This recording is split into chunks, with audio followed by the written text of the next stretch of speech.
மாண்புமிகு தமிழ்நாடு முதலமைச்சர் அவர்கள் 2 மாதங்களுக்கு 500 யூனிட் வரை பயன்படுத்தும் வீட்டு மின் நுகர்வோர்களுக்கு 2 மாதங்களுக்கு 200 யூனிட்கள் கட்டணமில்லா மின்சாரம் வழங்கும் ஆணையிட்டுள்ளார்.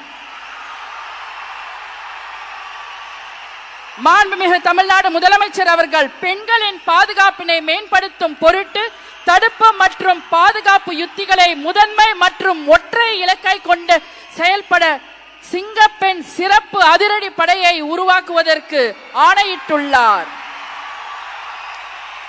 தமிழ்நாட்டில் போதைப் பொருட்கள் தொடர்பான குற்றங்களை கண்டுபிடித்து கடுமையான நடவடிக்கைகளை எடுக்கும் பொருட்டு அனைத்து மாநகரம் மற்றும் மாவட்டங்களில் போதைப் பொருட்கள் தடுப்பு படை அலகுகளை உருவாக்குவதை குறித்து ஆணையிட்டுள்ளார் மாண்புமிகு தமிழ்நாடு முதலமைச்சர் அவர்கள்.